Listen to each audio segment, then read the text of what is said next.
Selamat malam, Bapak-bapak, Ibu-ibu semuanya. Selamat berjumpa kembali dengan Pak Dion dalam acara Buto Roso Lingsir Wengi. Sugeng dalu Bapak Ibu ingkang minulya, kita pepanggihan malih wonten ing acara Buto Roso Lingsir Wengi ingkang dalu menika badhe babar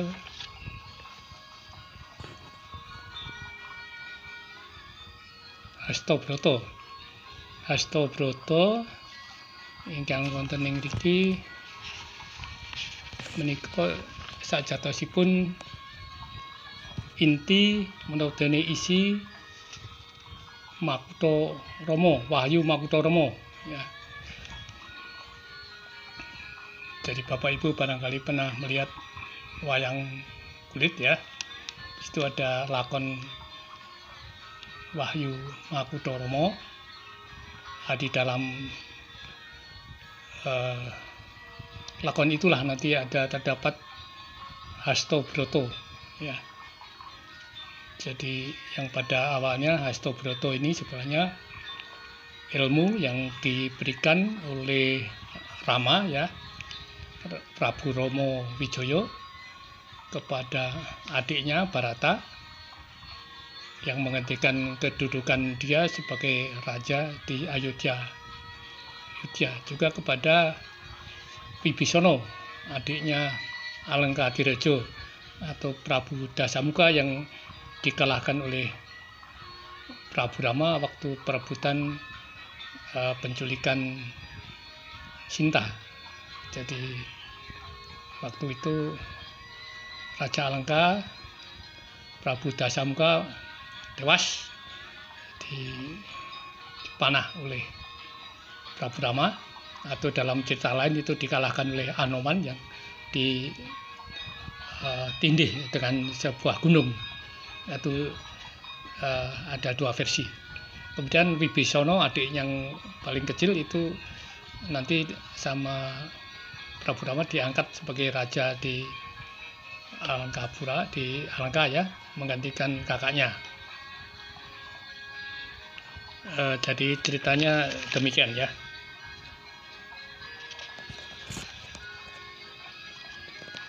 Jadi Hasta Brata itu sebenarnya bukan dalam arti pusaka atau aji-aji ya. Sebenarnya Hasta Brata itu sebuah ajaran atau ilmu ya, ilmu pengetahuan di mana itu berisi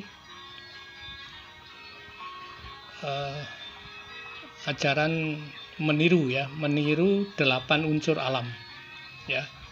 Jadi ceritanya waktu itu Prabu Kresna ya, kalau dalam cerita wayang kulit Prabu Kresna itu melakukan tapa brata dengan melakukan topo rami. Dia meninggalkan istananya sebagai raja di Dwarawati, bertindak sebagai seorang pendeta atau seorang brahmana di sebuah pertapaan, namanya itu pertapaan Kutarungu ya. Kutarungu nanti ditemani oleh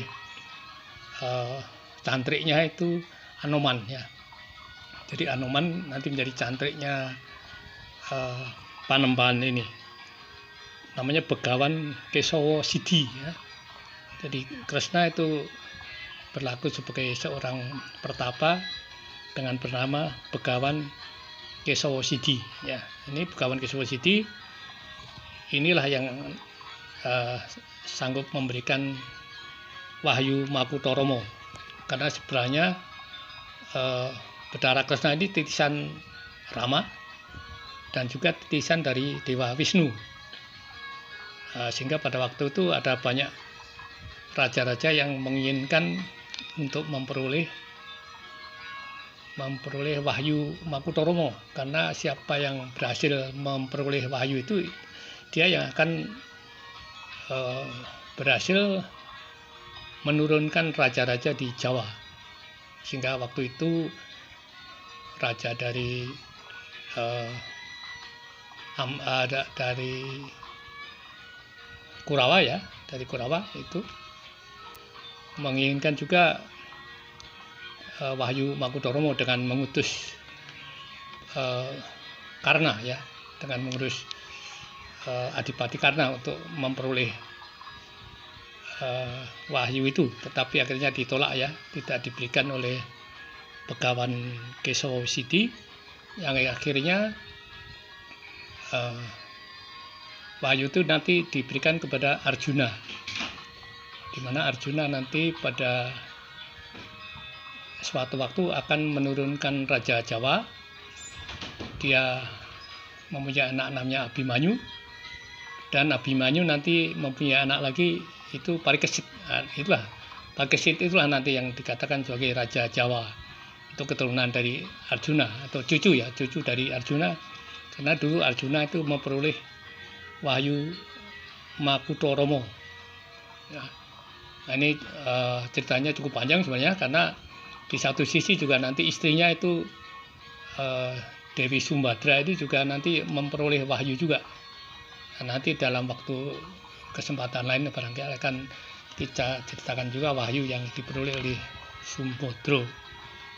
Kita bahas saja tentang Hastobroto atau Hastabrata ya. Itu adalah sebenarnya sebuah amanah atau sebuah ajaran ya, yang harus dimiliki atau wajib dimiliki oleh seorang pemimpin ya, terutama seorang raja ya. Barangkali untuk tingkatan pejabat yang di bawah raja bisa juga harus mempelajari Hastobroto ini, di mana ilmu ini ya, atau pengetahuan ini atau semacam kebijaksanaan ini itu diperoleh atau harus meniru sifat-sifat alam ya, sifat yang ada di alam. Itu antara lain kalau menurut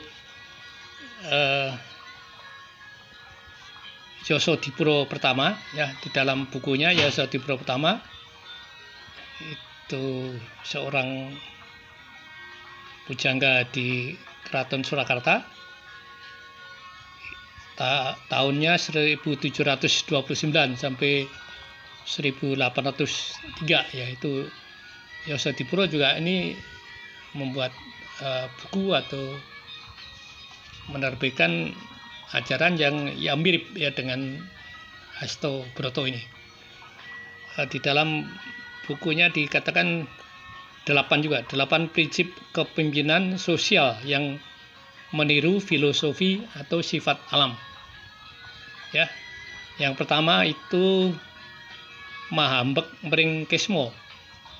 Jadi kita harus meniru sifat-sifat bumi ya. Sifat bumi di sini seperti halnya tanah ya. Tanah itu kalau kita tanami sesuatu, jagung atau padi dan sebagainya, itu kan mengusahakan sumber kehidupan bagi seluruh rakyat atau seluruh manusia. Itulah sifat-sifat alam, dalam arti ini halnya bumi, sifat tanah. Kemudian berikutnya adalah kita harus meniru sifat dari air, atau kalau dalam istilah Yasadipura pertama ini dikatakan mahambek mring warih. Mahambek mring warih ya. Jadi kita harus meniru sifat air. Sifat air itu mengalir ya, dari tempat yang tinggi ke tempat yang lebih rendah, sejuk ya, dingin, bisa menyatu dengan segala lapisan ya. Jadi kalau air itu di dalam botol, dia bisa berbentuk botol. Kalau air dalam bentuk mangkok, dia berbentuk mangkok ya. Air di dalam ember, dia berbentuk ember. Itulah, jadi ini air itu sifatnya luas ya, jadi fleksibel. Jadi dia bisa menyatu dengan segala lapisan, dengan semua unsur ya, dengan semua ras, semua agama, semua golongan, semua suku. Itu sifat air. Jadi dia berbentuk seperti apa yang ada dia tempati ya. Kemudian yang ketiga itu mahambek mring samirono. Samirono itu angin.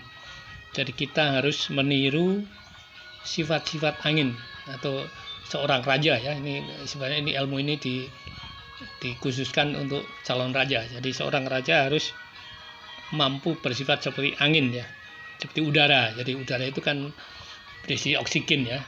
Oksigen itu menghidupi semua makhluk ya, manusia ya, hewan-hewan ya, tanaman itu semuanya kalau tidak ada oksigen kan mati. Jadi itulah angin. Jadi dia harus bisa memberi kehidupan bagi semua orang, ada di mana saja ya. Angin itu ada di mana saja, adil ya kepada semua orang dan tidak membedakan satu sama lain. Itu sifat air ya. Kemudian berikutnya itu yang keempat ya, mahambek mering condro. Kita harus meniru kepada sifat bulan ya. Nah, bulan itu kan kalau malam hari pas gelap gulita itu bisa membantu ya, menerangi, membantu orang. Terutama zaman dulu ya, sebelum ada listrik itu saya kira orang kalau malam hari tidak ada listrik dulu gelap sekali ya. Waktu itu ada rembulan ya, ini ada sangat membantu ya. Waktu itu Pak Dion aja kalau pas terang bulan purnama itu main sepak bola itu di lapangan ya. Dulu belum ada listrik ya, jadi adanya hanya lampu teplok ya. Jadi kalau ada terang bulan itu udah kita keluar semua ya, menikmati malam yang indah ya. Jadi terang. Itu sifat bulan. Jadi seperti bulan itu menerangi malam hari yang gelap. Jadi bisa memberi penerangan, beri petunjuk ya kepada semua rakyatnya ya. Misalnya kalau zaman sekarang ya tentang teknologi ya, tentang bagaimana menggunakan digital ya. Sekarang ada zaman digital, ada bagaimana cara memasarkan dengan digital ya, dengan online ya. Sekarang kalau ada memasarkan susah, sekarang memasarkan secara online. Nah, ini termasuk tadi sifat dari bulan. Kemudian mampu menawan hati ya, mampu menawan hati rakyat ya, dan sikap, mempunyai sifat atau sikap yang sederhana, tegas ya, dengan keputusan yang tidak menimbulkan konflik ya. Menyederhanakan ya, barangkali ada peraturan-peraturan yang tumpang tindih ya, itu disederhanakan ya. Nah, jangan ada zaman dulu itu kalau bisa dipersulit, kenapa harus dipermudah? Nah, ini harusnya dibalik. Jadi kalau bisa dipermudah, kenapa harus dipersulit? Nah, ini sekarang zaman yang baru, kita harus bersaing dengan negara-negara lain, harus bersaing dengan negara-negara maju, maka kita harus pandai-pandai ya, menyejahterakan masyarakat atau negara dengan ilmu yang baru. Kemudian nomor 5 itu mahambek mring suryo. Mahambek mring suryo maksudnya memberikan sinar kehidupan ya, seperti matahari itu kan sama tadi, seperti udara itu tanpa matahari ya semua makhluk akan mati ya. Manusia akan mati tanpa matahari, tanaman juga, binatang-binatang juga ya, karena di situ ada matahari berunsur ultraviolet yang salah ya, itu yang bisa bersifat menghidupi semua makhluk hidup. Jadi kita harus memberikan sinar kehidupan yang dibutuhkan oleh seluruh ya manusia, seluruh alam ya. Kemudian yang keenam ya. Yang keenam itu mahambek mring samudro ya. Kita harus meniru laut ya. Samudra itu laut ya, di mana samudra itu luas ya, luas tidak terbatas. Demikian juga sifat ya, sifat kita, terutama sifat seorang raja itu harus luas ya, tidak boleh picik ya, tidak boleh tidak boleh picik pengetahuan, tapi harus luas pengetahuannya ya, harus broad minded ya, luas pengetahuannya ya, luas wawasannya ya, tidak gampang marah ya, tidak gampang menyerah. Itulah sifat dari samudra ya. Jadi seperti lautan yang luas tak terbatas ini.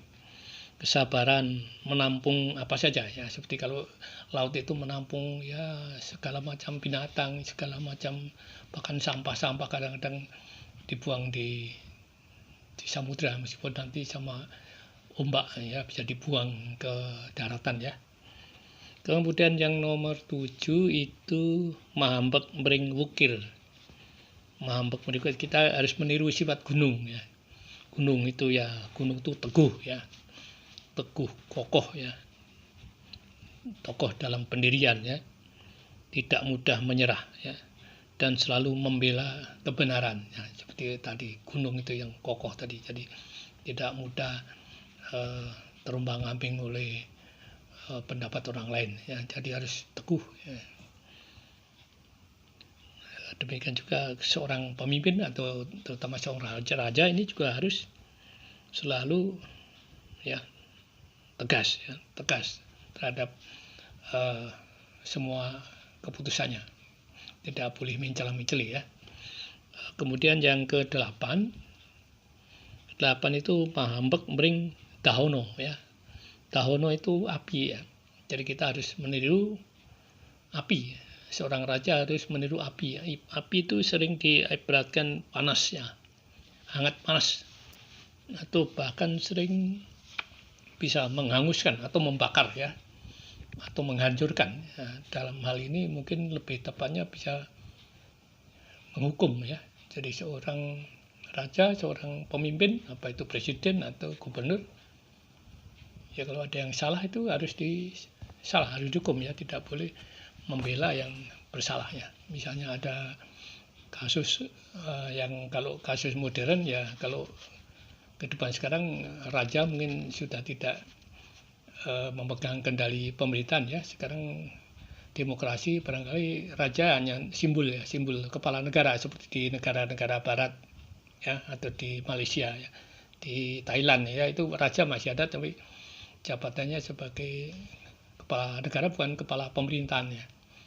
Nah, sekarang yang lebih menonjol kepala pemerintahan yaitu presiden atau perdana menteri ya, itu harus di sini harus tegas ya. Kalau ada anak buahnya, ada menterinya, atau ada pegawai negeri atau yang bersalah ya, tetap harus dihukum ya, tidak boleh dilindungi atau merasa karena itu temannya atau bawahnya sehingga kesalahannya didiamkan saja. Itu ya, saya kira itu intisari dari Hastopruto ya. Jadi ada 8 sifat manusia, 8 sifat raja yang harus meniru alam ya. Nah, kalau dari agama, segi agama barangkali banyak yang harus mencontoh atau meniru dari ayat-ayat suci ya, dari kitab suci ya.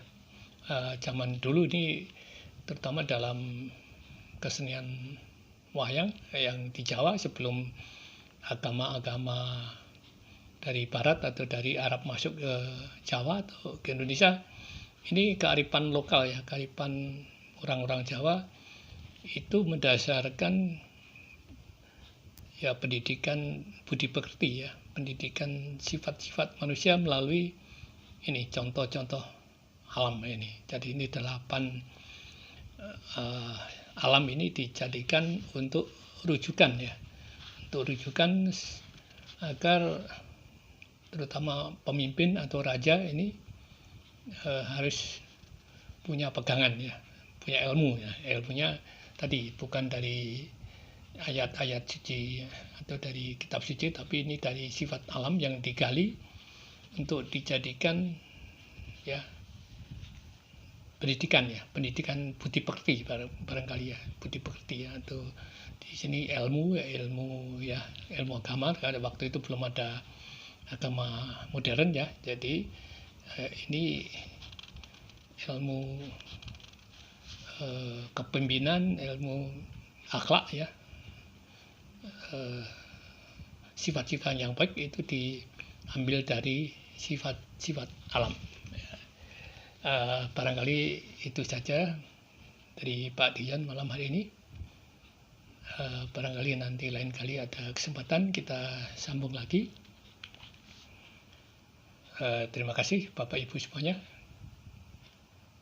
Apabila video ini berkenan, berfaedah, tolong di like, di subscribe atau di share, boleh di komen ya. Apabila Bapak Ibu ada pertanyaan-pertanyaan, silakan diberikan komen di bawah video ya, agar bisa kami jadikan rujukan atau masukan ya yang bermanfaat atau yang membangun ya. Makatan para Bapak Ibu sedaya, para kadang para mitra sedaya, mugi-mugi kita pinanggih malih wonten sanes wekdal, lan mugi-mugi panjenengan sedaya tansah manggih rahayu, manggih widodo nirsambikala. Matur nuwun awit saking kawit gatosan Bapak Ibu sedaya. Assalamualaikum warahmatullahi wabarakatuh.